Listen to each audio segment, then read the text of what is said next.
Hello, everybody. Welcome back to Battle Red Radio, your go-to source for all things sports. I'm your host, Caden Jones. I'm here with Kobe Riendo, who's going to be co-hosting with me today, likely every day.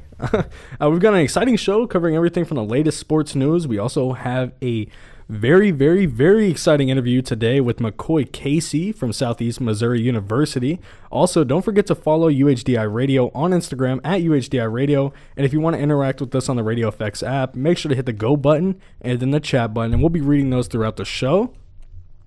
Man, we got a fun one today. We really do have a fun one today, but it comes right after the Astros just knocked off the New York Mets for the opening day game. Yeah, huge save by Josh Hader. Absolutely. I mean, getting the bases loaded with no outs and then allowing a sac fly with 1 out and then striking out 2 and 3, and that third being Juan Soto is huge. So big plays by Josh Hader. Honestly, loved what I saw today. Still, some of the bats that were struggling in spring training were struggling today, but some of the bats that were hot in spring training were hot today. So let's keep it going and let's keep winning. Yeah, we might have to talk about that a little bit more in the second hour, but if you're joining us for the first hour right here, we're going to have a McCoy Casey interview coming up in just a second. But in hour 2, we're going to have the first top 10 or the top 10 picks of the 2025 NFL Draft, mock draft from both of us. So 2 mock drafts on the second hour. I think with that being said, we're going to go ahead and head into this interview with McCoy Casey. So McCoy, you can go ahead and unmute yourself. Welcome to Battle Red Radio. I hope we're going to show you a good time here. Hold on, give me 1 second. Oh, I apologize. Can you hear me?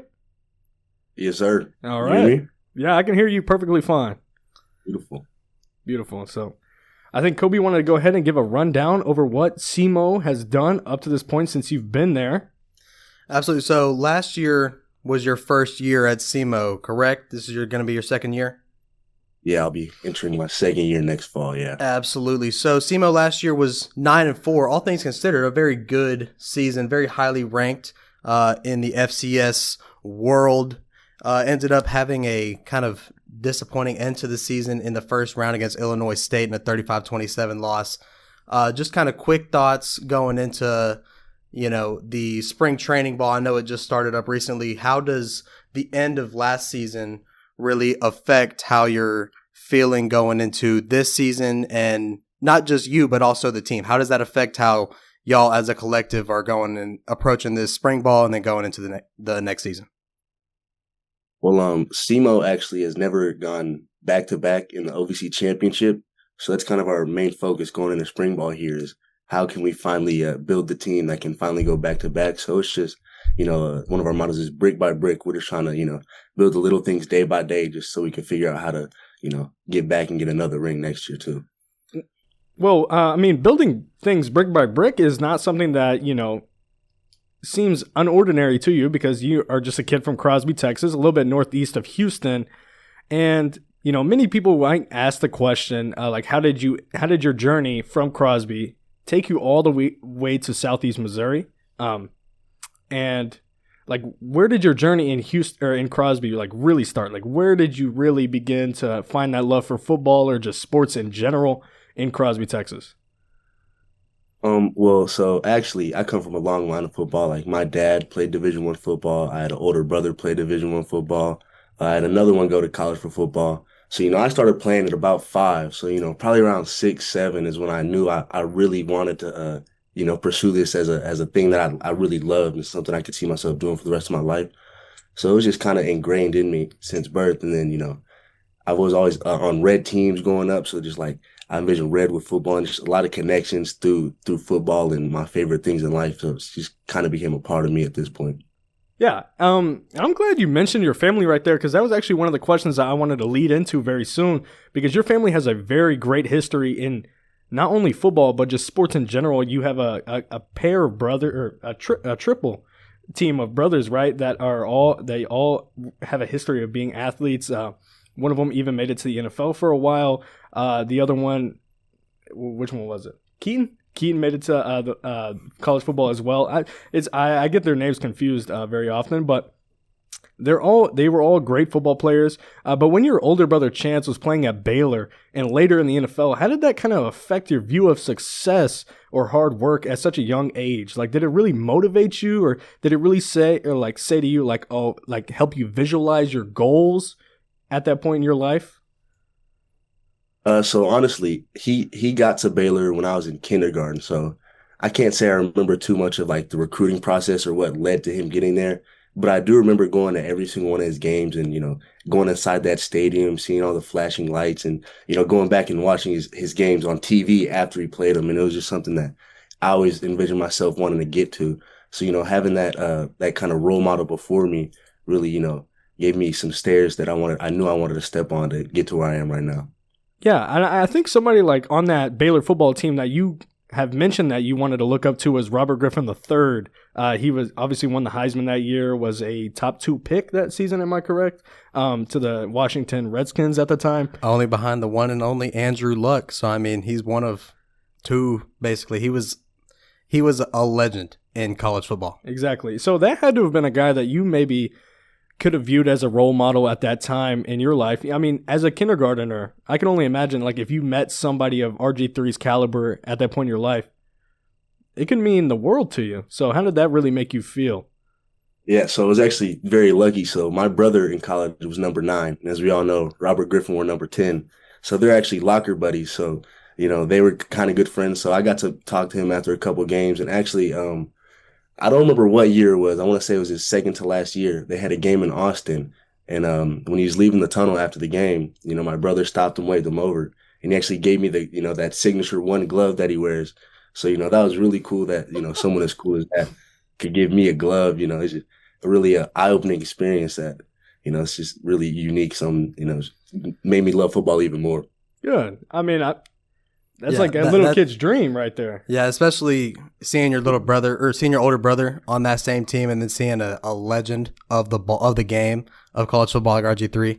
That is a pretty, for me, it's an unspeakable experience because I've never had it, right? But obviously, McCoy has. Outside of your family, though, moving on, and outside of RG3, obviously, because we talked about him a little bit, who are some of the people that have really played a role in the biggest role in your development and your success to where you are now, to getting past Crosby and then getting past the JUCO ball with Trinity Valley and then getting up to SEMO today? So, I've always been a defensive-minded player, and I want to attribute that to the fact that growing up, I used to watch, the 2000 Ravens, the early 2010s Ravens with, Ray Lewis and Ed Reed, those headhunters. And that's just that when I think about football, that's what I think about is, just coming downhill and hitting somebody as hard as you can, just tackling and all that fun stuff.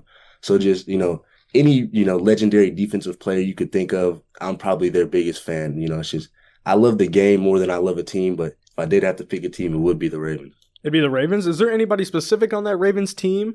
I know you mentioned Ray Lewis, but I kind of see like you would get like that work, like that kind of that ruthless like tenacity that like want to go hard, high motor play, like a Ed Reed kind of guy, like always like never taking plays off.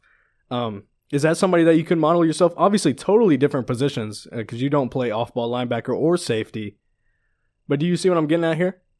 Yeah, absolutely. I love the way Ed Reed plays, just like you said, relentless effort. He's flying from sideline to sideline, and that's kind of what I like to do in my game is, I don't ever want to stop playing. I'll chase you all the way down the field, even if I don't make the tackle, because if I do, that's just better for me. It's, it's something I love to do is, make a play. Yeah, so for viewers, me and Kobe also played with McCoy at Crosby High School. That's where we, learned about his skills pretty much. And at Crosby, he played defensive tackle, nose tackle. We ran a 3-4 at the time. And he would be lined up head on to the center and go make tackles on each of the hash marks. It didn't matter whether it was the left one, the strong side, the weak side. He was making the effort plays. And so that kind of took the attention of Trinity Valley, a JUCO school here in Texas, one of the most renowned JUCO schools pretty much in the nation, to want to give you a scholarship and go play there. So how did, going to JUCO really shape your mindset of, the work that you really need to put in to be a successful football player? I tell people this all the time. JUCO is the most fun experience that I never want to do again. It's really, I don't know if you've seen Last Chance U, but it's what it is on the show. It's a grind. There's no nice amenities, this or that. Like our high school weight room was better than the weight room we had at Trinity Valley. Like Yeah. it was a struggle, but it really digs in you and tests your love for the game. Like there was a point I thought I was gonna quit. I was calling both my parents like, I don't know if I can do this. I want to come home. And, they just told me to stick it out. Just finish the season, see how it goes. And luckily I did, and it just grew my love for the game even more. Now I can't go back. I've dug this deep into it. I've gone through all these things. So now it's like I have to finish what I started. Yeah, you also faced one of your first injuries of your athletic career at Trinity Valley as well. How hard was that for you? Yeah, so I broke my foot about halfway through the season. That's the first time in my entire life I've had to miss entire games. So physically, that was really tough, going through my first injury, the recovery for all that. But it was the real challenge was mentally just, not being able to play, having to just sit on the sideline and watch my guys go and ball and not being able to help. That was really tough on me. But another thing that just really tests your love for the game. I'm glad I made it through that, and I built my character a little bit. Well, it definitely built something in you because you went and finished your first season at SEMO with 61 tackles, 5 sacks, and a forced fumble.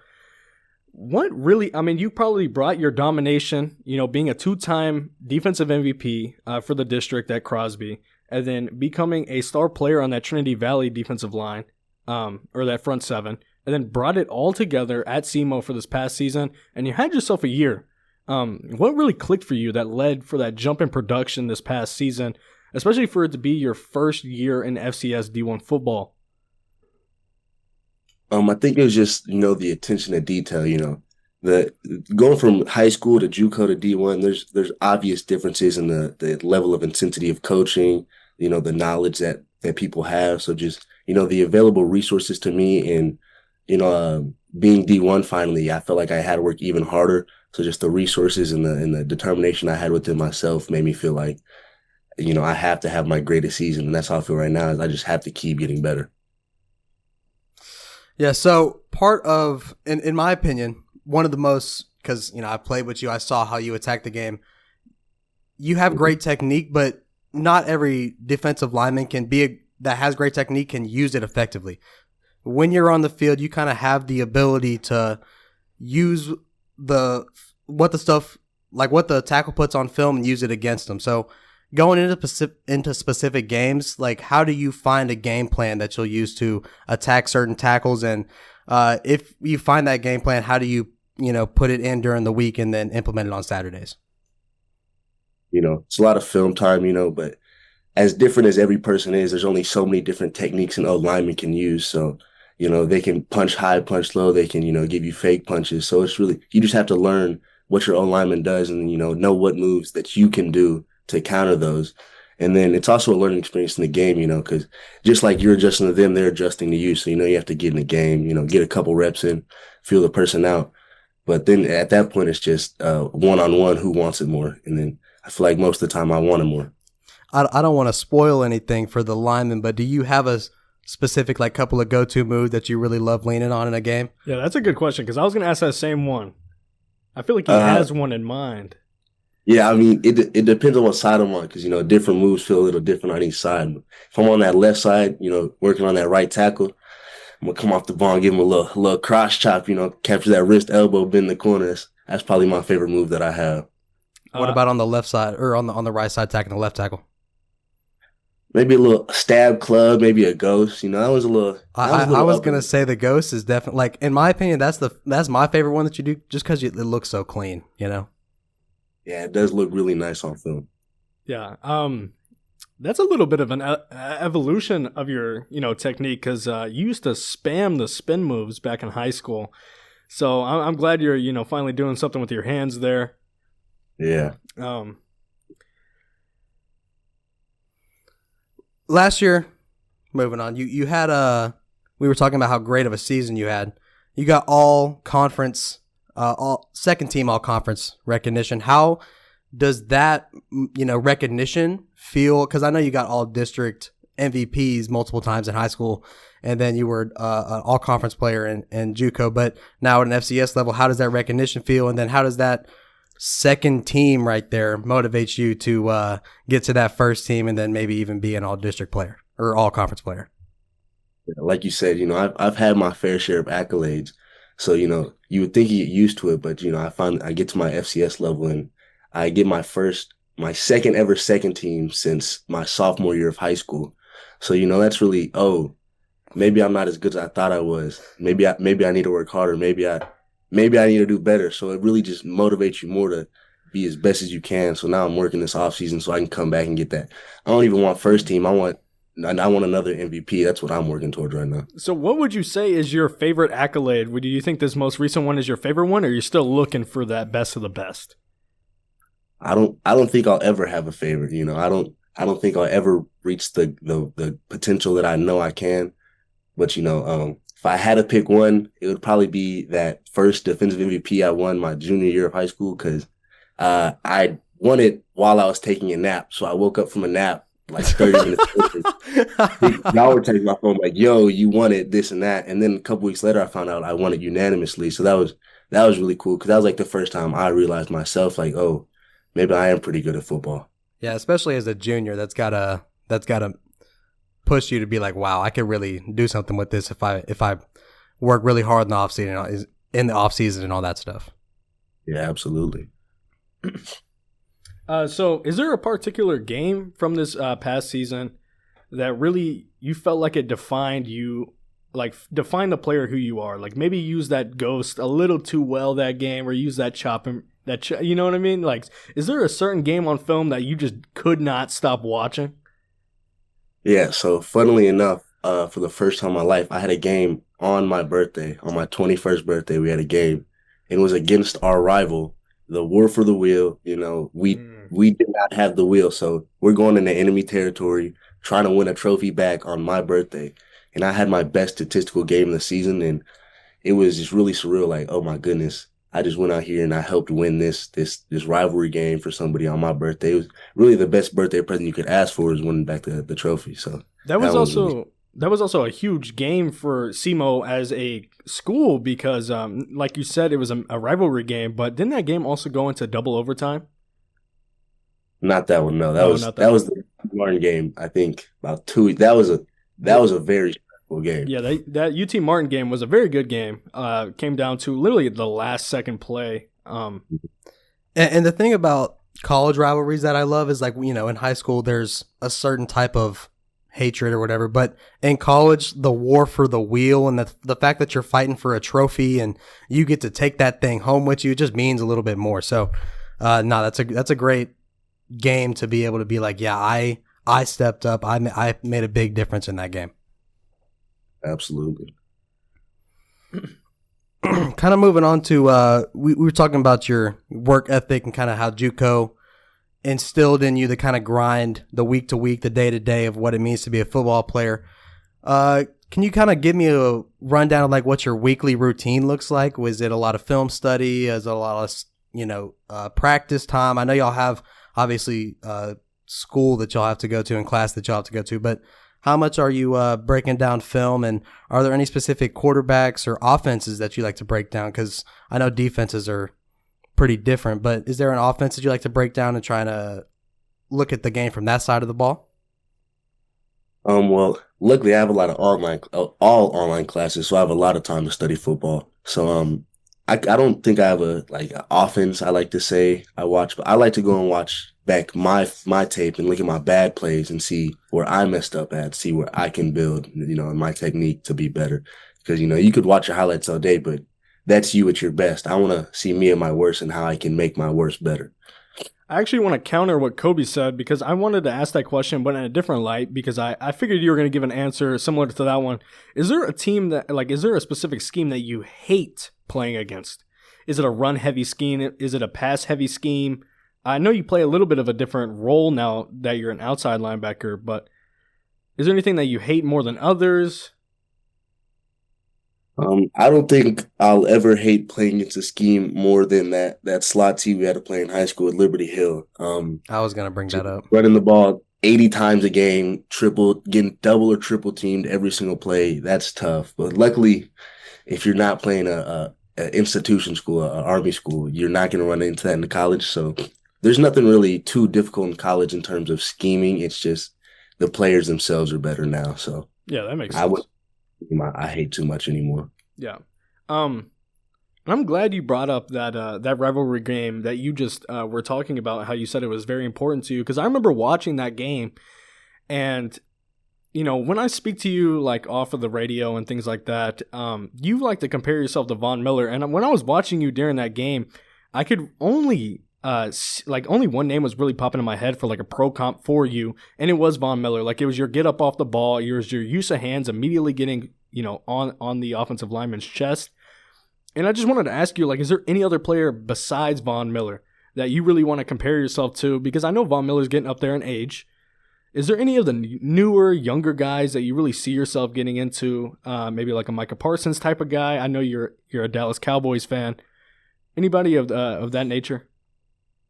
I mean, yeah, like any of your favorite pass rushers, they're probably my favorite pass rushers, but like Micah Parsons, Will Anderson, guys like those, because I'm not the tallest guy ever, they're definitely taller than me, but they rely more on finesse and kind of power more than their length or something like that. So I kind of like looking into them and kind of model my game after them a little bit more in the finesse world. Yeah. So Von Miller is like really your one-to-one guy. He's the guy you try to emulate most, because after Von Miller, do you have another pro that you really look up to and try and emulate, or is it just Von Miller and then everybody else is really good, so I try and be them?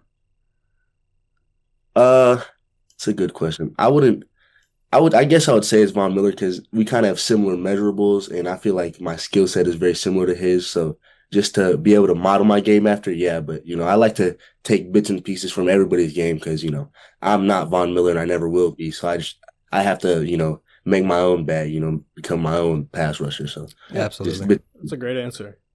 Moving on to like the leadership and the team culture, SEMO. I know, I've never been to Cape myself. Obviously, you've been there for over a year at this point, going on to your second season. How would you kind of describe the locker room culture over there at SEMO, and like what kind of role do you play in that locker room? I know you're kind of like a joyful guy. You used to go in this thing called Mamba mode back in high school, but now you seem like you're a lot more, cheerful before games, after practices, and things like that. So how would you describe your role in that? That's something I've been actively trying to work on, is, trying to be more vocal, especially as I get older. This is my last season of college football. So, people look up to the seniors to be the leaders. And, I've never been a vocal leader. I try to lead by example, but that's something I've been actively trying to work on is, building connections with the new guys that come in, building strong connections with the guys I already know. Just things like that, because, the best teams are the teams that are, fighting for each other. So building that togetherness is really important to not only me, but the program as a whole. And that's something I really like about what we have going on here. So would you say that you're becoming more of a vocal leader over there at SEMO, or you're still gradually working on it? I'm definitely making progress, but there's still a lot of progress to be made, for sure. Yeah, everybody likes progress. Talking about all those young guys and the kind of vocal leadership that you've been taking on, if I had to ask those young guys or even just all the teammates at SEMO as a whole, if they had to describe McCoy Casey in one word, what do you think they'd say and why? Chill. I just kind of float around. You won't see me around too much, but when you do see me around, it's a cool time. It's nothing too exciting about me, but I like to have fun still. You're a fun guy? Maybe like a Kawhi Leonard of the locker room? I'm a little more energetic than Kawhi. Okay. I guess you could kind of say that. Yeah, I mean, I like that. I mean, that kind of carries on. That is your type of personality. You are just a more chill, maybe easygoing kind of guy. Somebody easy to talk to for sure in that locker room, which is always good for, a football team. Especially for a leader, in my opinion. If you want to be, a good leader, you got to be somebody that the guys can come and talk to and just, vent about it. If they got some issues with something, they can come and talk to you about it because you're just a chill, open, easygoing guy. Yeah. I'll sit and listen. Kind of wanted to move on to some of your off the field stuff, so I kind of want to switch gears a little bit. What's something that people wouldn't expect that you do off of the field? I know you've been getting into a very specific hobby recently. Do you mind sharing that with us? Yeah. Well, in December, started golfing, believe it or not. I went golfing for the very first time. And I remember specifically on hole 4, it was probably only 180 yards, but I hit an 180-yard drive dead center right down the middle of the fairway. And that's when I knew I had to come back. So ever since that, I've bought my own clubs already. I've been golfing multiple times. I actually went to the range yesterday. I was working on my swing. So, I'm real addicted to golfing. I found my sport when football is no longer for me. So, Do you think you're a scratch golfer now, or what are we feeling like? Do you think you're going to hit? Absolutely not. Okay. I'm nowhere near good, but I'm working on it. I can give you a good drive or two, but I still have a lot of work on my game. I mean, as you know, me and Kobe golf as well, and it's all, as long as you're having fun, that's all that matters, right? Yeah, I'm always having fun. Good. If you're going to the range, that's a man putting in work. That is a man who's trying to make it to a scratch golfer soon. One day. One day. Maybe soon. Hopefully. This is not as much of like an off the field, but more of like a personality question here. I know you have a very diverse music taste. Is there a certain song that you used to put on like all of last season before the game started? Like, is there, or maybe even an artist? Yeah, so I have a pregame playlist that I've been listening to since high school, actually. But, the one premier song that I have to make sure I listen to before the game is Dreams and Nightmares by Meek Mill. Like, there's something about it. It's just, every time I hear it, it's going to give me, like, it could be 5 a.m. in the morning. I just woke up, 11 at night. I'm about to go to sleep. If Dreams and Nightmares comes on, I'm going to sing every word and I'm going to be hyped. Yeah, if it wasn't such an explicit song, I might play a little bit right now, but we are going to skip that. But that's your go-to before every game? I didn't really. No, that's a respectable. It's a respectable. That's a hype up song for sure. Yeah, 100%. I mean, I thought it was gonna be like. I'm not even gonna say anything. And then lastly, for your off the field stuff, like, what's your favorite spot in Cape to go to right now? Is it Is it the range? Is it the range? Is it a park? Yeah. Is it school? Either the Ranger or Cape JC, or obviously the football field. I love being out there, getting my work in, but outside of the football world, either the Ranger or the, out on the links, I'm really addicted to golfing right now. That's your favorite spot? Like, what about places to go eat or hang out? I don't eat out much anymore. I probably eat a pizza a week from Papa John's. That's definitely my favorite restaurant right here right now. I can't even lie to you. Papa John's I've spent so much money there. What's your favorite Papa John's pizza? You know what I'm saying? I'm going to get a large 3-topping, and I'm going to get pepperoni, ham, and bacon every time. Ham, bacon. All right, perfect. That's the meal of a college athlete right there. That's what you got to do sometimes. We got to make, sometimes you need to make a little extra weight. You just got to go kill a whole pizza real quick. All right. We're closing in on the end of this interview right here, and I've had a good time. Kobe's had a good time. Hope you have as well, and hope everybody at home listening has as well too. So, but I kind of wanted to close it out with a couple of questions. If after this season, and hopefully when after this season, you have a great year, what would be your elevator pitch to somebody that's in the NFL front office? Maybe a scout, a GM, or something like that you would say separates you from the pack? Like, what makes McCoy Casey different from every other outside linebacker in the nation? I've been doubted my whole football career. I was a late signee to my JUCO. I was one of the latest signees to my D1. And, I've come and improved myself every time. So, why not give me a chance to do it one more time? I've proven to, work hard, put my head down. You can look at my off the field stuff, my grades. I'm great in that. On my on the field stuff, I work hard in that. So, I'm a great person, a great player, I like to believe. So why not give me a chance? I love that. I actually really do love that. What would you say? Yeah, that's no notes right there. I mean, if anything, I would have to go look at the film after that pitch, but I would be interested in the film after that pitch, absolutely. Yeah. And then last thing for me, this is a personal question for me, because I know you love the Ravens. I know you love the Texans. So completely excluding the teams, if you had to pick a city to go get drafted by, what city would you pick, and why would you pick that city? if we're excluding any bias towards the teams themselves. Yeah, just what city's the best? Obviously, I'm going to have to pick Houston because I'm from there. You know, I love H-Town.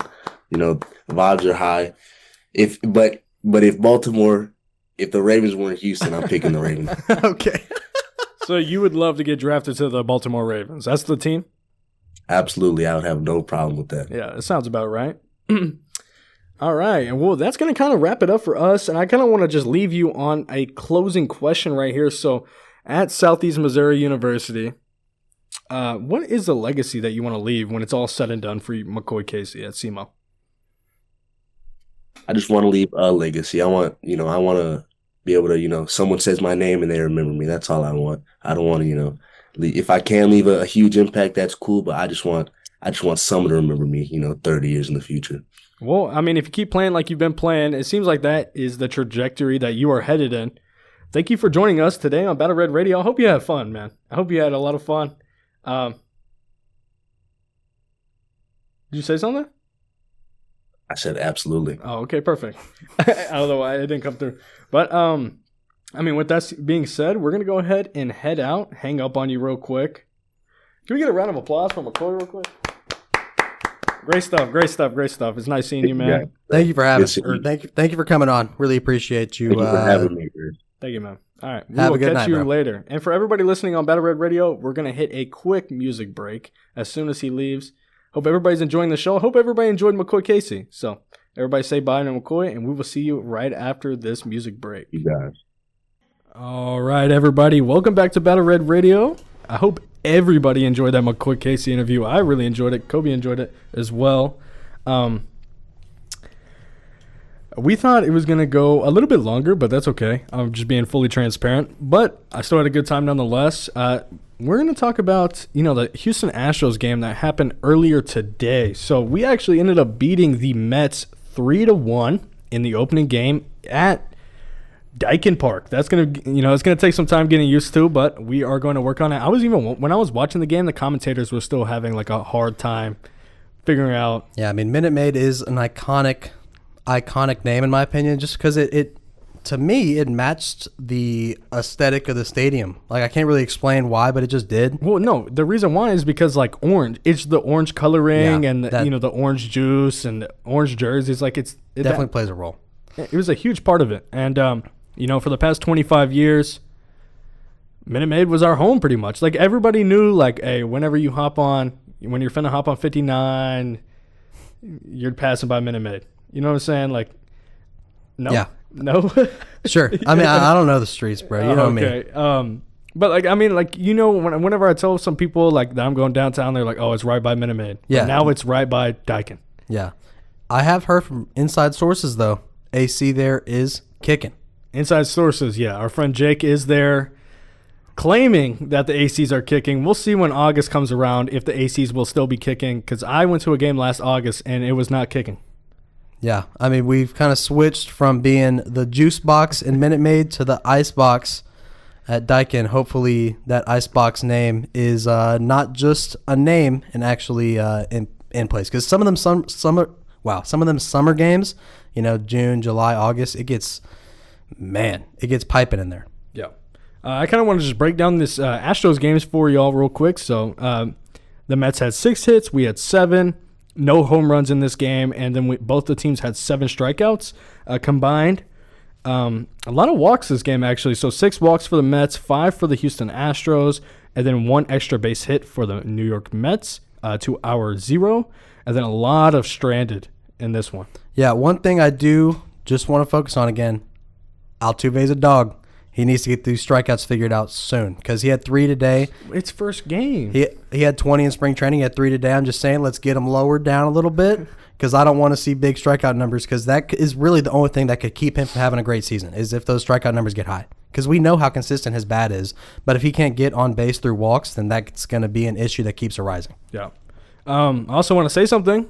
First inning, line drive right to Altuve. They had him playing deep over there in Dyken Park today. And it seems like that's the place where he's going to stay.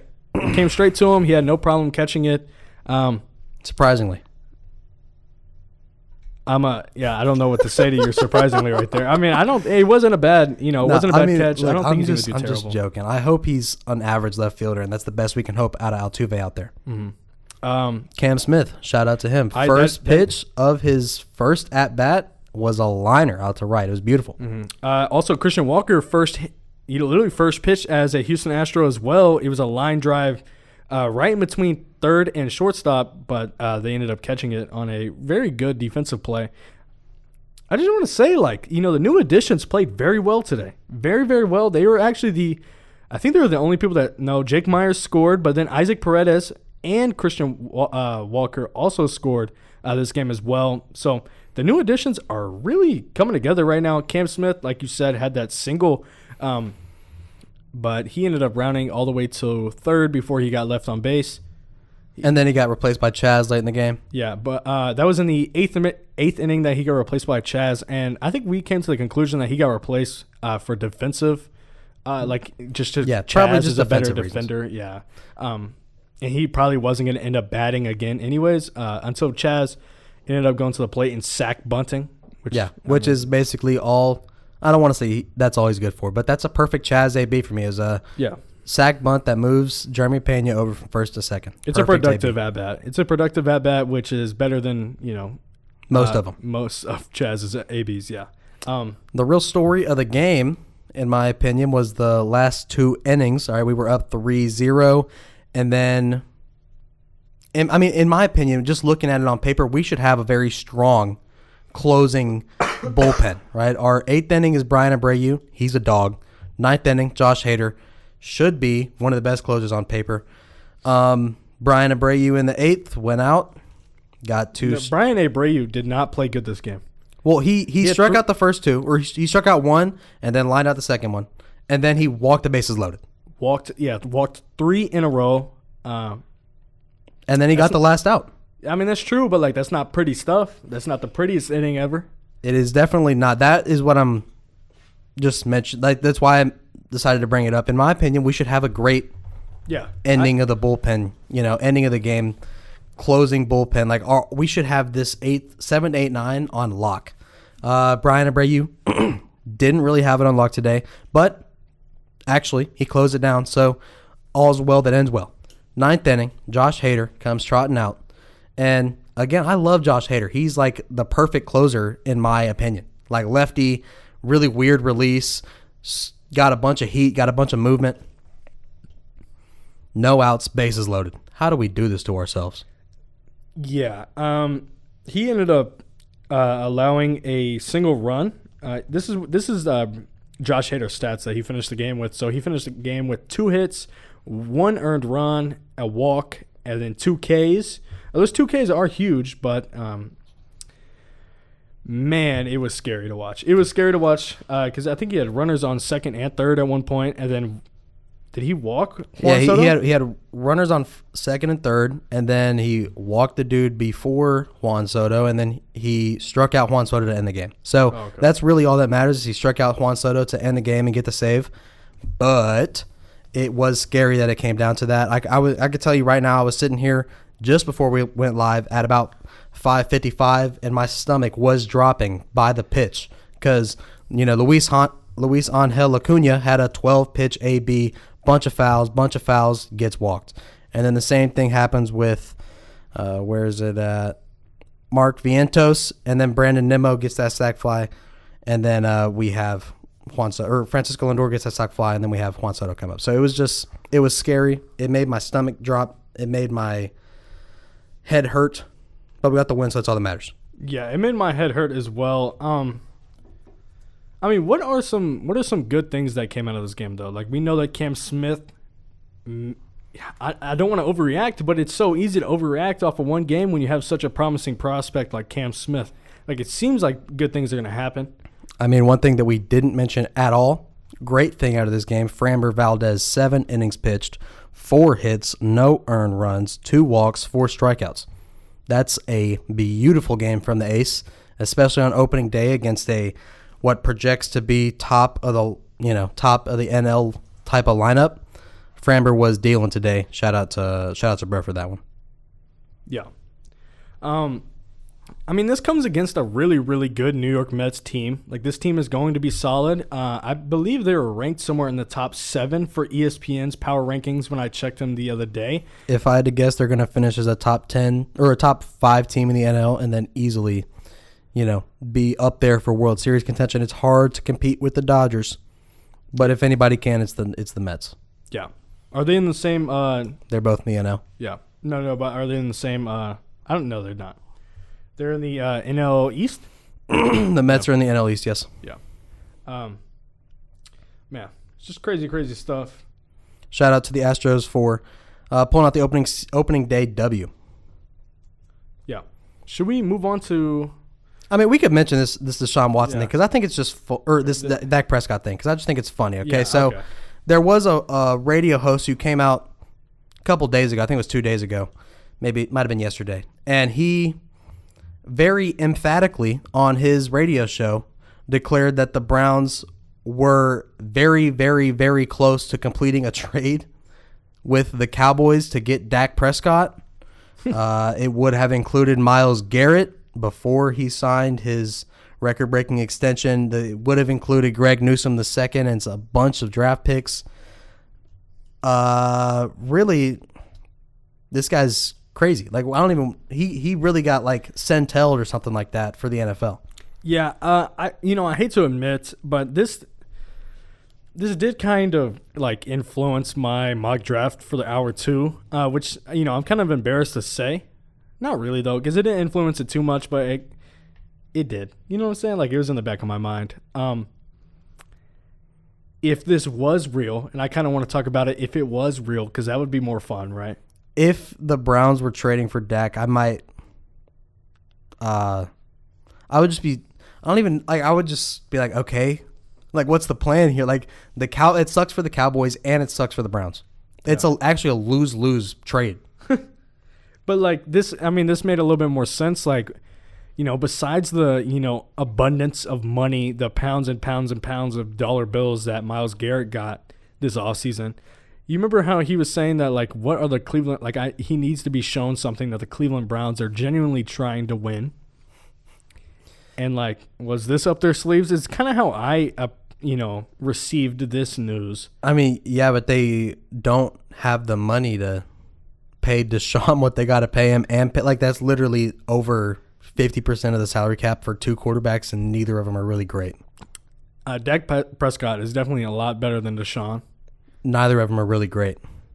Isn't Deshaun's cap hit $72 million next season? If he gets a cut on like a dead cap, it'll be $72 million. It's 42 and 42 between the next 2 years, and it's split up differently. Like, not all of it's guaranteed, but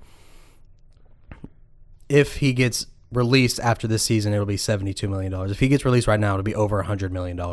That's insane. It's actually insane. I think what I want to talk about next is another rumor that's been also flooding around in the NFL. Aaron Rodgers to the Steelers. Okay? It seemed like, I'm upset by this.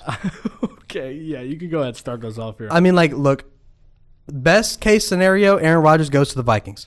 That would be a massive W. That's not happening. Seems like it's not happening, right? I guarantee you it's not happening. Second best case scenario, in my opinion, he goes to the Giants and he explodes like a supernova, and the team just implodes on itself. Yes. Wait, no way. Worst case scenario, no. He goes to the Steelers and has a 9-8 season, and they don't make the playoffs, and the Steelers don't get a chance to rebuild. Okay, I don't understand how that's the worst case scenario here. I thought that was easily the second best option. No, because that's all the Steelers have been doing forever, and it's boring. The Steelers need to not win this year. Like, I don't know why Mike Tomlin is like so committed to just being average for the rest of his career. Okay, let me give everybody at home a reason why we're saying this right now. So ESPN's Adam Schefter confirmed Aaron Rodgers spent 6 hours on Friday with Steelers head coach Mike Tomlin, the offensive coordinator Arthur Smith, and GM Omar Khan. And then Jeremy Fowler also reported that the Steelers are now aggressively pursuing Aaron Rodgers. Although no contracts have been discussed, the financial parameters have been in place for weeks now. It's so lame. I don't know why the Steelers are doing this. Like, if the Steelers wanted to be successful, they should lose. It sounds counterintuitive, but bro, if they stay the path that they're on now, they're going to be 9-8 or 10-7 for the next decade, and then Mike Tomlin's going to get too old to coach, or he's going to get too upset by being average and then leave, and then they're going to be in the crap for the next 20 years. See, I kind of hate, I understand your viewpoint, obviously, as like an educated sports fan. You know what I mean? Like, in order to win, you're going to have to lose at some point. Like, there are ups and downs. That's what happened with the Texans. Yeah, there's guaranteed up and downs, right? But, wishing for the downs is something that I wouldn't ever do as a fan. You understand what I'm saying? Like, and also, Mike Tomlin isn't that guy. Like, it's kind of not like I'm not calling you ignorant, but I think it's ignorant to think that Mike Tomlin would willingly lose games. Like, he would have to get fired in order for the Steelers to lose games, which I don't think would happen, because I think, the Pittsburgh Steelers ownership loves Mike Tomlin. Who wouldn't? You know what I'm saying? I mean, look, I just want to ask you this question right now. If you were a Steelers fan, would you rather for the next 20 years not have any losing seasons but never make it past the second round? Or have half of those be losing, not even half, have 6 losing seasons the next 20 years with a 50% chance to make it to the divisional round or the AFC Championship game? Because that's a better chance than you have now for the next 20 years. Like, so you think they are going to be stuck in the mud forever because they're not going to get a quarterback in this 18 to 22 range that they always find themselves drafting in. There's somebody in this draft. Jackson Dart and Jalen Milroe. I love Jackson Dart. I love him. He ate him. I'm going to be honest. Especially for this Steelers team. Like, he's not. So that is a good situation for him, I'll be honest. No, that's a great situation. Jalen Warren, that's DK, a great situation to win 9 or 10 games. I really just want to see, because this offseason, out of all of the off seasons I've been an NFL fan, this has been, I think, the first off season where it's been like, man, the Steelers should blow it up. Actually, please blow it up right now, because a lot of people are just annoyed. And you are representing the annoyed NFL fan right now. I'm a little indifferent. I would just much rather see Mike Tomlin coaching in meaningful games.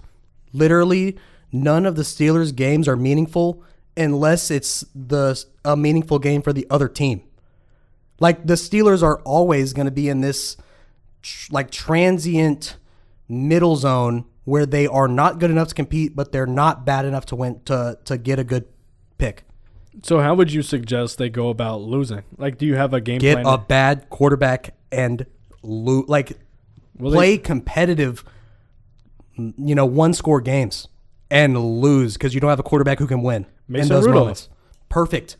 Don't sign Aaron Rodgers. What are we doing? You don't think Aaron? Aaron Rodgers can definitely win those games. Yeah. And he can get them to 10 wins or 9 wins. 11, 12. No.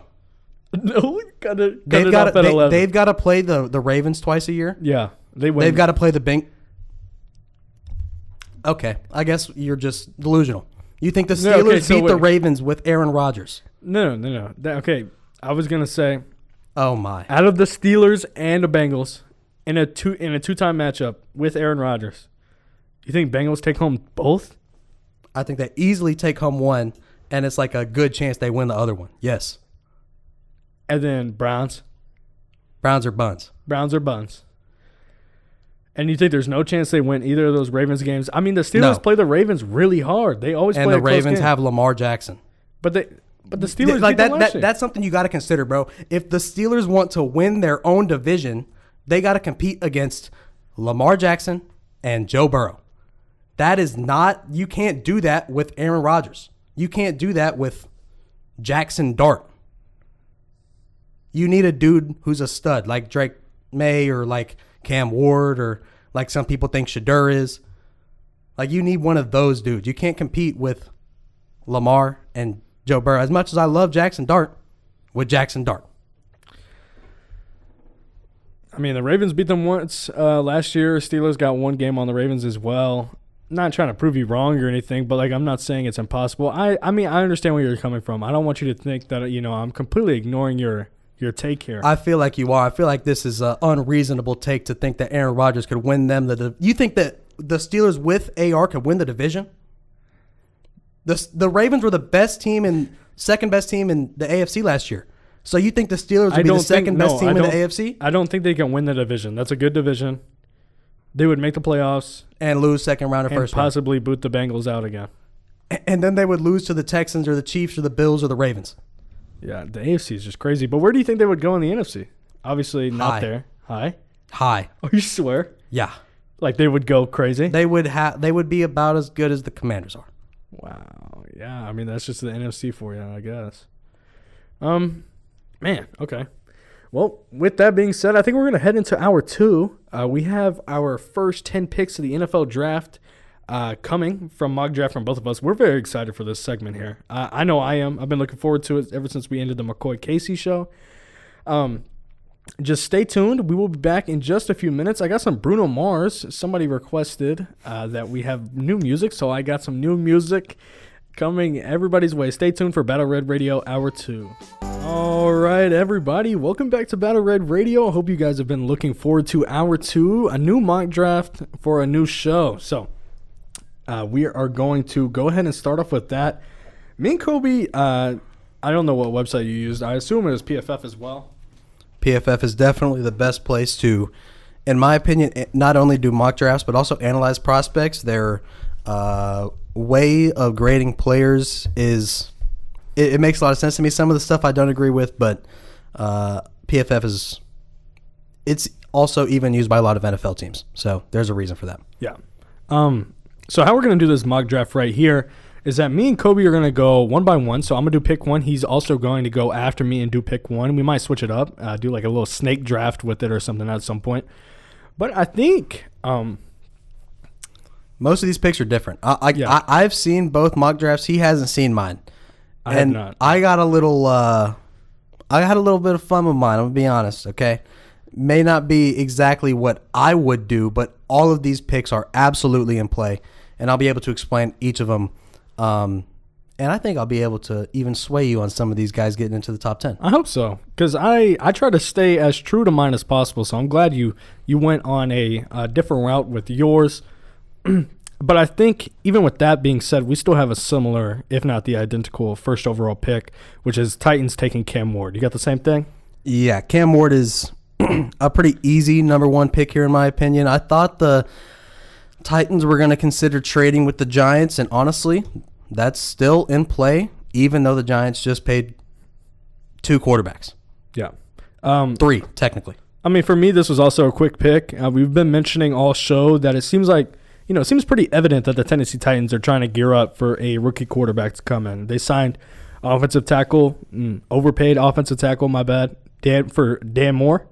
Signed Kevin Zeitler, and then even added Van Jefferson, who is not like the greatest number 1, but he's going to be a good number 3 on that team. He's a veteran at this point, Super Bowl champion. So they're kind of doing this to make that transition from from Miami to Nashville a little bit more natural for him. Seems like it's for a rookie quarterback, and that guy would be Cam Ward, who's definitely the QB1 in this draft. Yeah, on top of that, he also just recently had his pro day and had a private interview with the Titans, absolutely dominated at his pro day, got invited to a private workout with the Titans. So, I mean, this is all kind of on a train that's rolling towards eventually Cam Ward being picked first overall. He's obviously not the best prospect in this draft, but he's the most valuable one because he's the best quarterback. So he'll go number 1. I would be genuinely surprised if another player was picked here. Other than Cam Ward, the only other player I could see is Abdul Carter, which he's probably the number 1 prospect in this draft. Him and Travis Hunter are probably the number 2, number 3 in this draft. But Cam Ward seems like that's an easy, mark it down, put money on it, do whatever you got to do. He's the favorite guy here for the number 1 overall pick to the Tennessee Titans. I 100% agree. That's, I think, the only pick we agree on. Is it really? I'm pretty sure. Okay. I don't want to say for sure. Oh, no, there's one more. There's one more that we agree on. We'll get to it later. But yeah, the rest of them pretty much are going to be very different. Okay, everybody buckle up. Let us know at UHDI Radio on Instagram or in the RadioFX chat whose mock draft you liked more after this show. And maybe we'll be reading those and reading your opinions on those at the end of the show. So I'm going to go ahead and with my second pick. All right. Cleveland Browns are going to be taking. This is not an unfamiliar territory for this franchise. Am I wrong? Every year. Not every year, but almost every year they're here. It seems like in the 21st century, it felt like every other year they're picking within the top 3. And I went Abdul Carter, edge out of Penn State. The reason I did that was for multiple reasons. So at the beginning of the offseason, I predicted that the Browns would draft Shedeur Sanders here.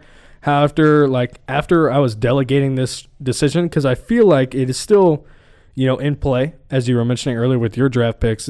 Shedeur is very much in play here, but I think it's best if the Browns step away from drafting a QB this early. I mean, the Browns historically do not have best luck when selecting QBs in the first round, aside from Baker in 2018. But before Baker, the Browns were 0 for 4 drafting quarterbacks. I mean, Tim Couch in 99, Brady Quinn in 07, Brandon Weeden in 2012, and then Johnny Manziel in 2014. I mean, these are guys that did not shape up to be good QBs at all. Can you tell me one thing besides the Johnny Manziel, sideline catch? They're all bad, bro. They're all bad. You remember the Johnny Manziel trick play? With Kyle Shanahan. Yeah, I mean, that is the only thing that is memorable really about any of these quarterbacks besides the fact that Brandon Weeden played for the Texans and was a journeyman his whole career. And he's the oldest rookie NFL quarterback ever. True. And them guys were bad. They're all terrible. Bad. Historically, Baker is the only one, and they let him go. So you would think first time you can mess up, first chance, second chance. Okay, maybe we just had to take another swing. Third time's the charm. Well, they didn't hit on 4. So you know what I'm saying? Maybe I don't think fifth time is the charm here. Skip out on a quarterback. Draft somebody in the later rounds. There's still guys like Tyler Shaw who can fill in for a year. Who's a dog. Jalen Milroe, if you really want to go a little bit in the second or third round. But that's all up to the Cleveland Browns organization. I think they go Abdul Carter here. Safe pick. And it seems to me that the Browns may look to go after a veteran QB to be a placeholder for Deshaun Watson. I was writing these notes whenever I thought the Dak Prescott news was real. But at this point, I think they might go a guy like Joe Flacco or a rookie QB in the later rounds. It just depends. And why not talk about Abdul Carter for a little bit? I mean, Abdul Carter will be a generational player for the Browns. And now that he is alongside Myles Garrett, I mean, the Browns front 7 duo will become one of the scariest, if not the scariest, in the NFL. Texans is better, but yeah, it's up there. I mean, one of. It's top 5. It'd be top 5. Well, I mean, sure. It's just Myles Garrett and Abdul Carter, and then they got really good pieces around them, but those are the only 2 elite guys. Mm-hmm. But Myles Garrett is the best defensive lineman in the league. And I don't want to say for sure Abdul Carter is going to be generational. That's a little wild.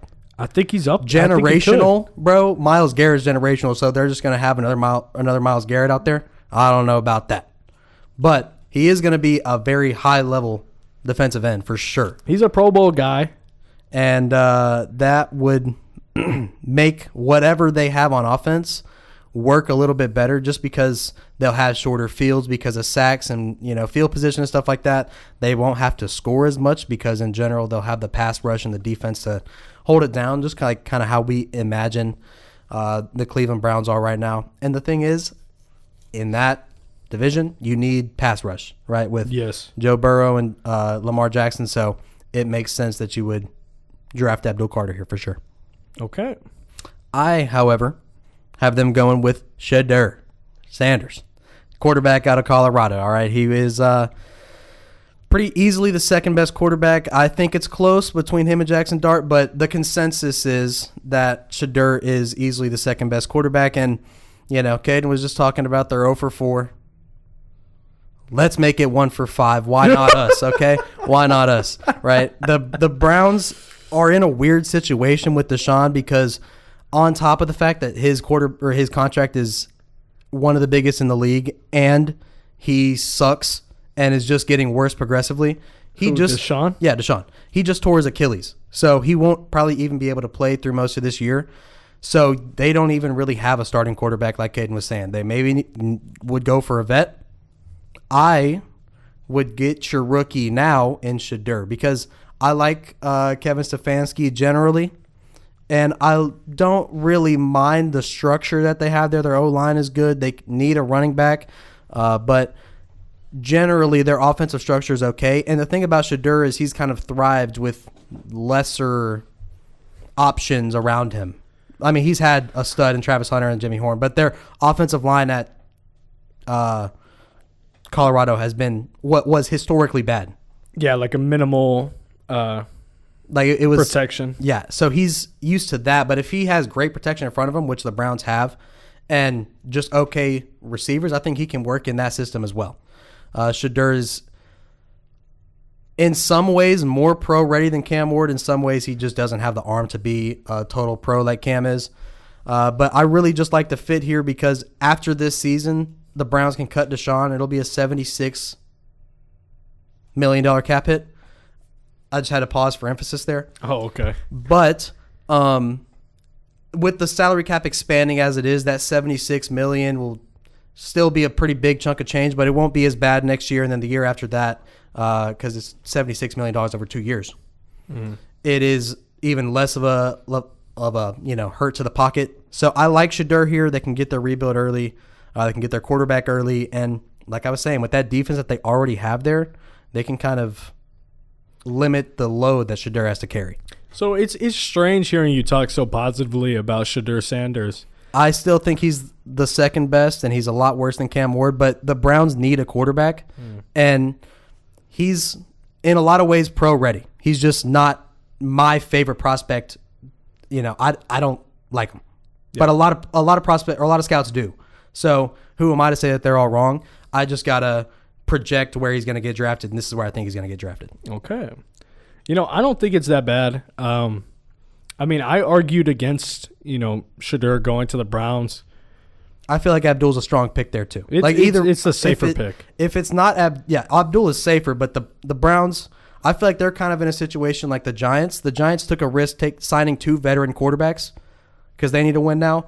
I feel like Kevin Stefanski feels a little bit of heat on his seat right now, and he's trying to cool it down. So he's going to draft Shedeur, give him an extra year to work with him as kind of a cushion before he gets fired in year 2, if he's still struggling. I mean, you mentioned the New York Jets or the Giants right there. All right, the New York Giants have the 3rd overall pick in the 2025 NFL Draft, and I have them going Shedeur Sanders. It's a very questionable pick. I agree, but can we put it behind Joe Schoen to make this pick? I don't know. It's either Shedeur Sanders gets drafted to the Giants or does. I mean, I feel like this is his last spot right here. Either he gets drafted to the Giants right here at number 3, or he does an endless fall through the first half of the draft, through this first round, like goes and goes and goes until he eventually hits a team that's very QB needy, like the Steelers. Steelers at, what are they? They're picking at like 18, I think. Yep. Something like that. And even though the Giants just signed Russell Wilson and Jameis Winston and re-signed Tommy DeVito, I would not put it past Joe Schoen to have 4 quarterbacks on his roster heading into 2025.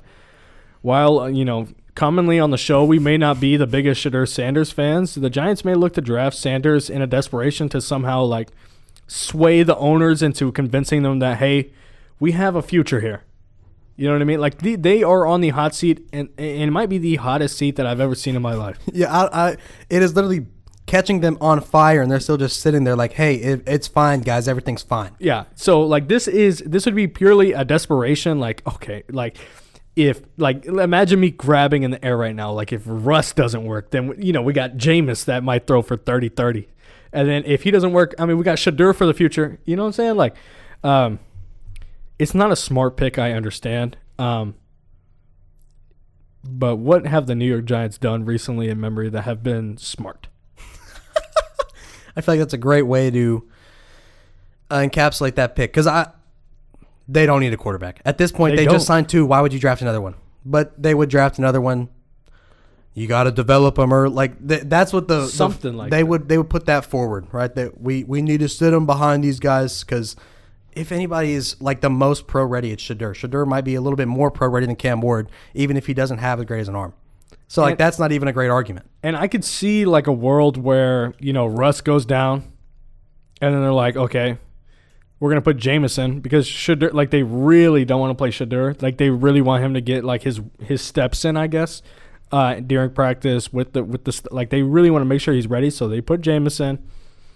I could see a world where they cut Tommy DeVito before the season, I guess. Man,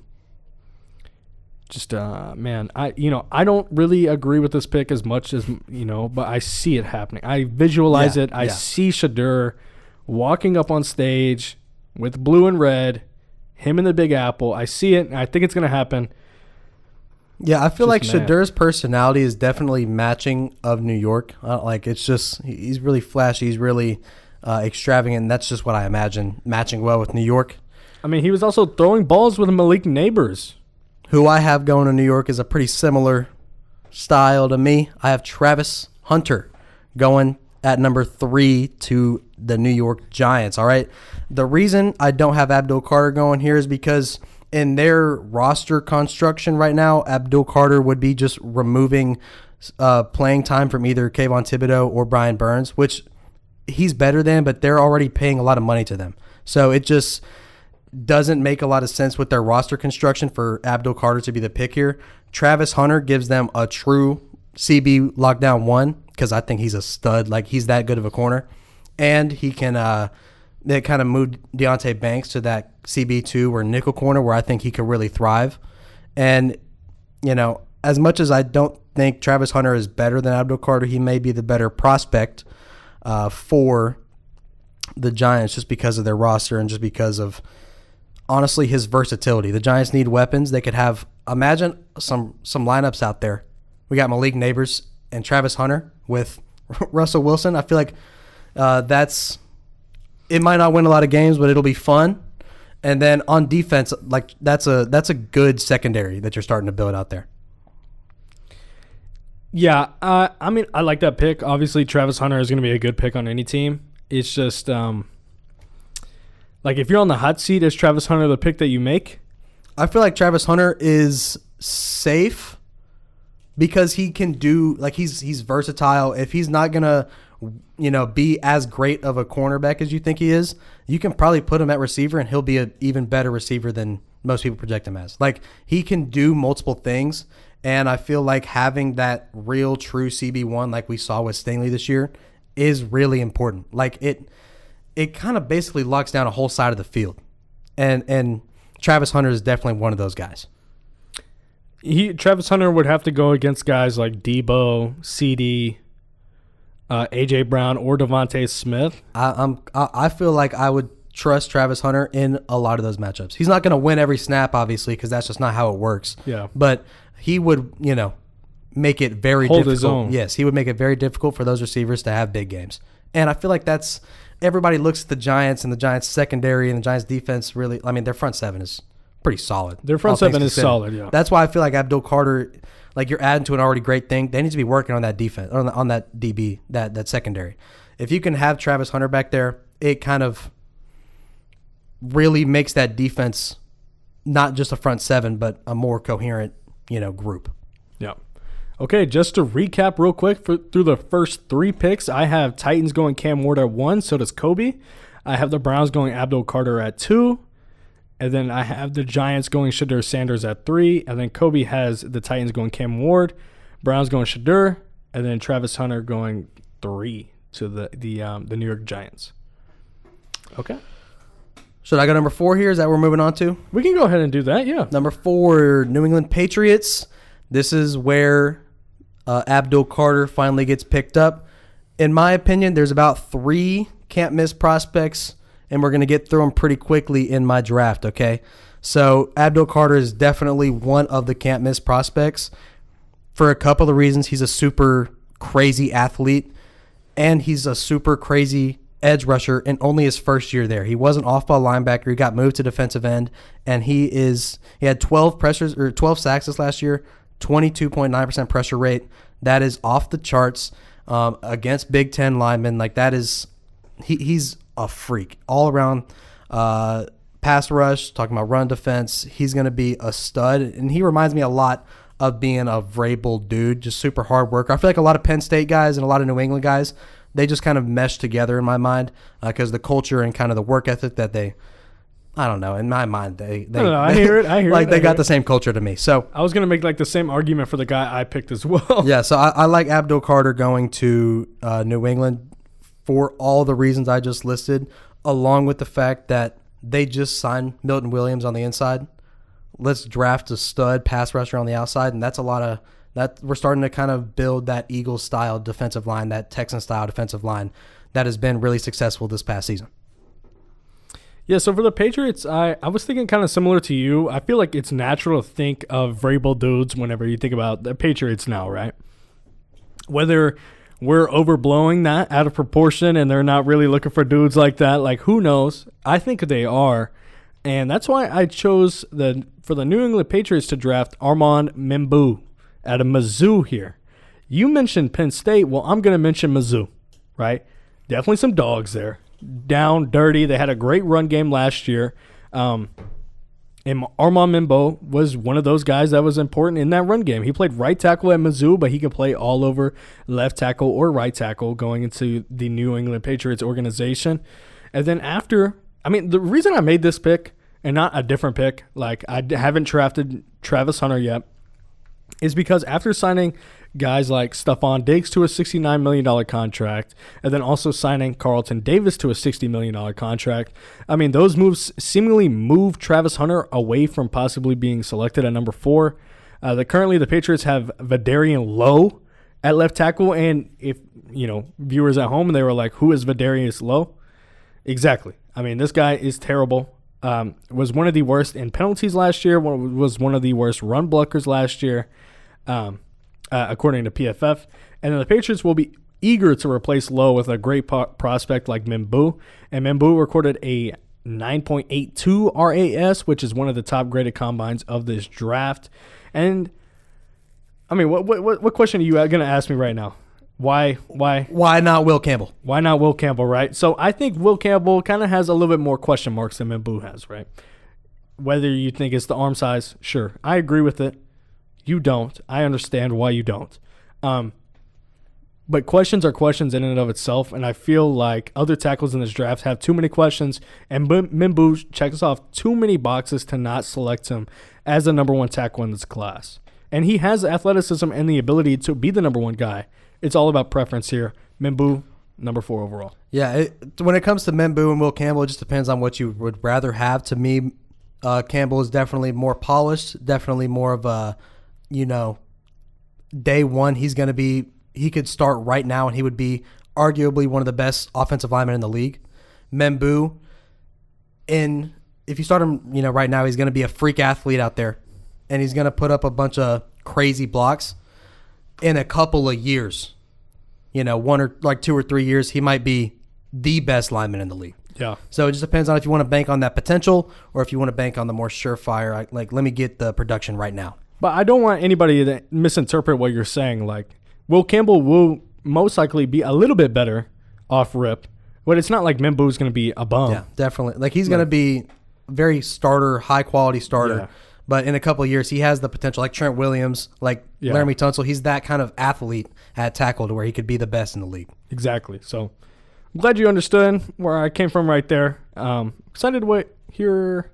Oh, you already did the Patriots. So you want me to go ahead and go Jaguars here? Well, this is actually the other pick that I believe we have the same. Okay, so maybe we can collaborate here. Oh, yeah, we both have Mason Graham going to the Jacksonville Jaguars at number 5.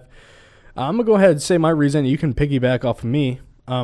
Mason Graham will have the opportunity to play alongside guys like Josh Hines-Allen, Trayvon Walker, and Eric Armstead in Jacksonville.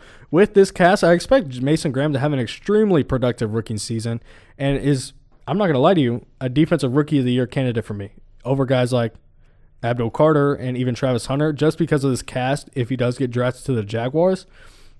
Because he's going to get a lot of open looks at the 3 technique position. Going to get a lot of one-on-ones, all right? Because Josh Allen is a stud. He's going to take a lot of double teams. Trayvon Walker is getting better. He had double-digit sacks last year. He's starting to take on more double teams. That's dangerous, dude. And Eric Armstead, he's not the guy that, he used to be in San Fran. Yeah, he was a dog in San Fran, but he is still a very reliable vet. He's not nothing to like look over. He's not gonna draw double teams, but maybe they can scheme it up to where he can force a double team. You understand what I'm saying? Like, you know, one thing that those vets do better than anybody is they know how to work stunts and stuff like that to where they can take the blocks and let the more athletic guys go free, because they know how to hold blockers. They know how long they need to stay on a block before they release, and that's stuff you can only really learn with time. Yeah. So I really like this. Not this pick, not only for the Jags, but for Mason Graham himself. This is the best place for him to go to, and I believe probably the top 7. And I really like this. Yeah, I love Abdul Carter. I think he has more potential than Mason Graham because of the freak athlete he is. In some ways, you could argue that Mason Graham is more can't miss than Abdul Carter. I said I had 3 of them. This is number 2. All right, Mason Graham is just one of those dudes, complete stud on the inside. Reminds me so much of Aaron Donald. It is. He's not the same kind of like quickness and athlete that Aaron Donald was, but technician. He has that violence. He has that violence. He has the technique. He has the pad level. It's all, man, it's upsetting that he's going to be in Jacksonville for the next decade plus and dominating on the inside, because I know, like, there's really no other place for him to get drafted, in my opinion, except for maybe the Patriots. Yeah. All right. With that being said, that was our 5th pick of the draft. So we had Jacksonville going with Mason Graham. We're going to go ahead and hit a quick music break for our 7:30 p.m. music break. And when we get back, we're going to finish the last 5 picks. Hope everybody's enjoying the mock draft so far, and we will be right back on Battle Red Radio. All right. Thank you for still tuning in to Battle Red Radio. We're going to continue where this mock draft left off at number 6.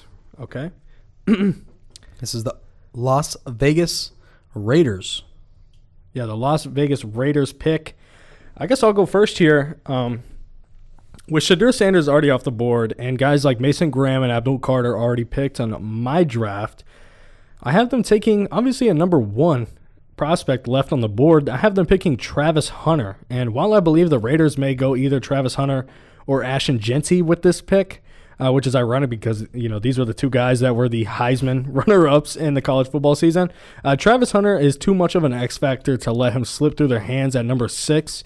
With the acquisition of Geno Smith this offseason, this rules out the Raiders possibly trading up for Shedeur Sanders, or even drafting Jackson Dart this early in the draft, which I think would be insane.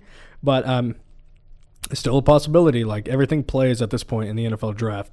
With Jacoby Myers and Brock Bowers could evolve even further as a good tandem on the offense alongside Geno.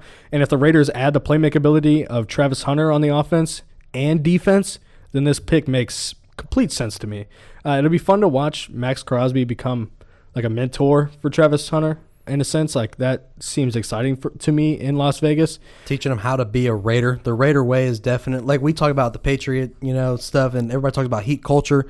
The Raider way is a real thing. Yeah. And I don't think anybody embodies that better than Max Crosby. Like, if I see Travis Hunter smoking a cigar after a win, like, that is the Raider way. That would be fire. Yeah. And, like, if he began to, like, obviously me and you agree that he's going to be a good cornerback in the NFL, will play cornerback more than DB, or more than receiver in the NFL.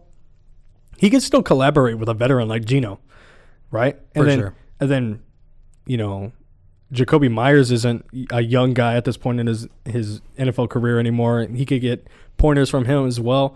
I think this is a good spot for Travis Hunter. I really do. Pete Carroll with Travis Hunter would be fun. Yeah, I was going to say Pete Carroll, because if Travis Hunter was still on my board, I have Travis Hunter going here because the fit here just makes perfect sense. Pete Carroll is like the DB guy.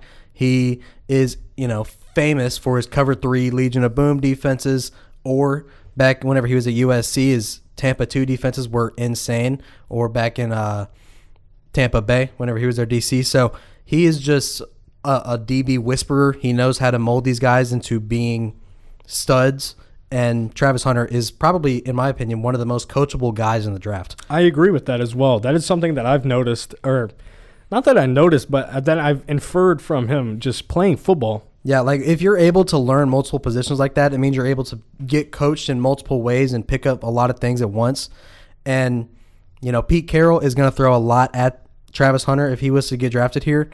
And Travis Hunter is just going to absorb it like a sponge. That's just what these great, high IQ players do. And Travis Hunter is absolutely one of those guys. So who did you end up going with for the Las Vegas Raiders at number 6? So, talked about Abdul Carter. Can't miss. Mason Graham, arguably more can't miss. The most can't miss prospect in this draft, my favorite prospect, Ashton Jeanty, number 6. You said you were going to go here if Travis Hunter was off the board. Well, he's off the board, so Ashton Jeanty goes here. He is one of one in running back prospects. Like, we had Bijan recently. Bijan was great. We had Jahmyr Gibbs recently. Jahmyr Gibbs was great. And both of them are great running backs. Jeanty's better. 12 out of 10. Like contact balance, speed. He has phenomenal vision, and not only vision, but patience and knowing not letting a hole take too long to develop, but also not hitting a hole too quickly. Like, that's a skill that you got to develop. He's already perfect at it.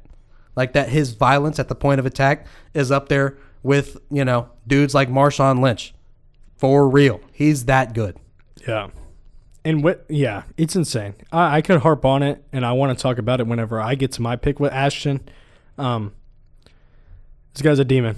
Yeah. He's a demon. And like, the best part about his game, in my opinion, is that he has such great pass blocking skills and route running skills. He has great hands, and it's just not ever talked about because he's the best pure runner with the football we've seen in the past 20 years, bro. It's insane how Ashton Jeanty is, or how good Ashton Jeanty is.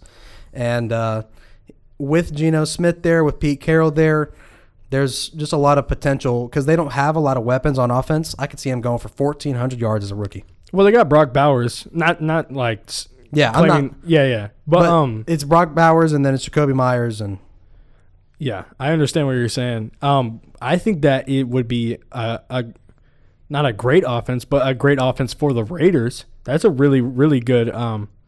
Especially what we're all expecting them to be. Yeah. If they can pick up Jeanty and just add what he automatically adds, like they're going to have Zamir White out there if they don't pick up Ashton Jeanty here. Yeah, I agree. Or, I was thinking if they don't go Ashton here, they draft later in the round or later in the draft, because we've talked about it plenty of times in the show that this running back class is absolutely stacked. I don't remember one being this deep in a long time. I think it would be a shame if they let Jeanty fall, though. Yeah, I think so as well. I can't really argue your pick because I said in mine it's either Travis or Ashton right here. I think you got to go Travis. I think you get the most value out of him. But I like your pick. I really do like your pick. Number 7, moving on to the New York Jets. Yeah. You want me to go first?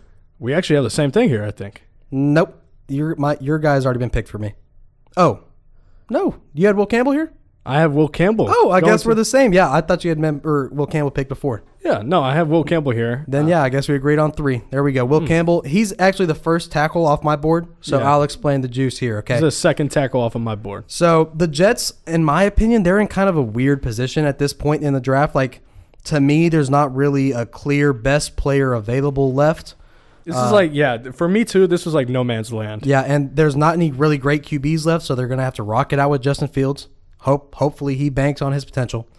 And they have a bunch of needs, but none of the players that were available really fit their needs.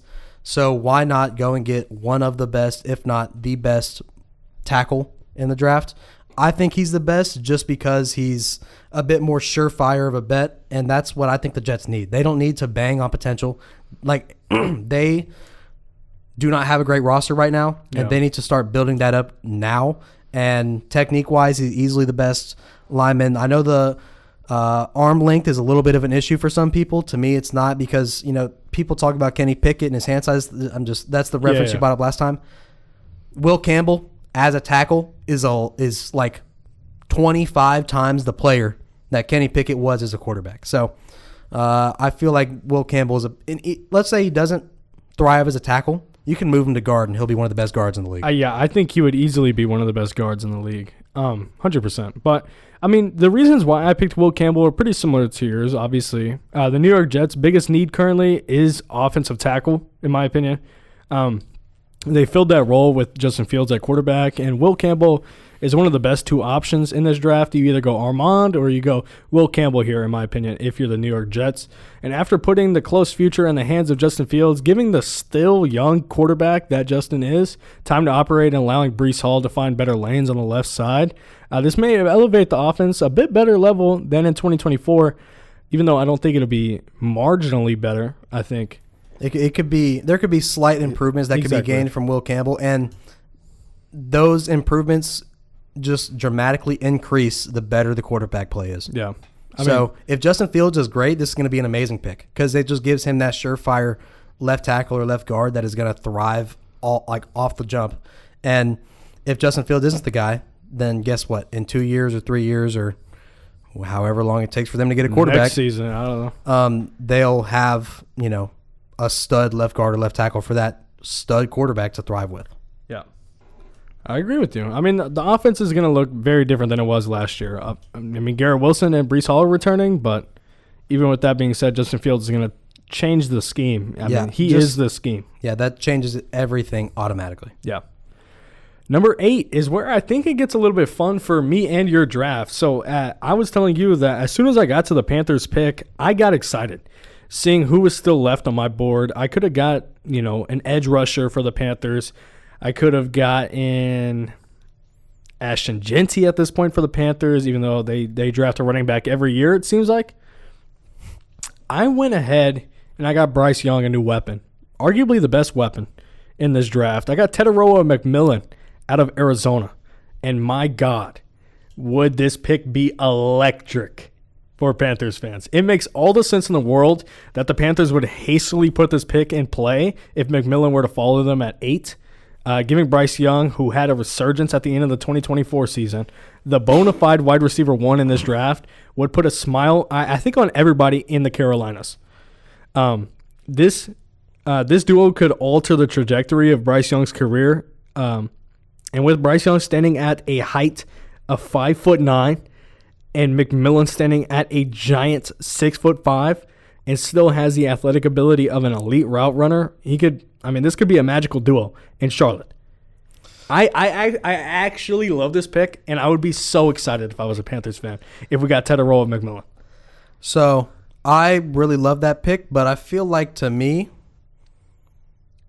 their defense was historically bad last year, and they've paid a lot to improve it, but I feel like the draft is the best way to improve it, especially when you have a guy like Mike Green from Marshall, the edge rusher, available at pick 8. Okay, it seems like how I kind of look at this was like this is a want, not a need. No, this is a need for the Panthers. They were literally. No. I'm talking about. I was talking about Teteroa. No, they need defense. Like the draft is for needs, bro. As much as Teteroa would be fun, it's a fun pick for sure, but they need defense. Yeah. That's why I went Mike Green. All right, that's just was trying to. So Mike Green is your second edge rusher off the board. Interesting. Yeah, and to some people it may seem like it's a reach because he's from Marshall. It's not a high end school. He had 17 sacks last year compared to Abdul Carter's 12. Obviously, different competition, but that production is very valuable, especially to me at edge rusher. He had 22% pass rush success rate, very comparable to Abdul Carter's 22.9. So this dude has all of the, stats to back up him being great, and he's a better technician as a pass rusher than Abdul Carter is. He is just because he's had more time to be a pass rusher. Abdul Carter just got here. He's just learning, pretty basic moves, and he's being great because he's a great athlete. Mike Green is a great athlete. He ran a 6.85 3-cone drill, 99th percentile quickness and agility, but he's also had just more time to refine his technique. So that's why, this is a big problem that the Panthers need to fix. They have the kind of interior D-line solid with Derek Brown, but they have no edge rushers. So they need some edge rushers bad. You're not wrong. You're not wrong. I couldn't. You couldn't pass on the fun pick, and the fun pick is is fun for, like, I actually don't mind it, but this is a better pick for the Panthers because they're it's a getting really fun pick. They're getting to this point at the pretty close, or we're going to have to as well, where they need to start deciding if Bryce Young's the guy or not. We know CJ's our guy. They don't know if Bryce Young is their guy. Maybe Ted helps make that decision, but I think having a better defense is just, more impactful to winning games, whether Bryce Young is your guy or not. Another reason why, if I were to argue against the Tet pick, which I don't, I think it's a great pick as well. But they do have Xavier Legette, who they picked pretty early last year, who seemed like to play okay. He had like a little wishy-washy QB play throughout the season. But imagine, I would be so happy for Panthers fans, and to be as being like low key a Bryce Young fan. I like the pick, but I could go on all day about it. I'm not gonna lie. So I think we'll move on to the Saints at number 9, who I have picking Will Johnson from Michigan, cornerback. This is a bit of a difficult position for me to try and figure out. The New Orleans Saints are nowhere near a win-now situation and don't seem like they'll be there anytime soon. Besides the first few weeks of the 2024 season, the Saints were a completely irrelevant franchise all of last year. However, Will Johnson will still fill a need for their squad as a big-body cornerback who strives in man coverage and can aid in rebirthing the Saints secondary after trading Marshawn Lattimore in 2024. I didn't know where to go here, to be honest. I really did not. This is more no man's land than I think the Jets were for me.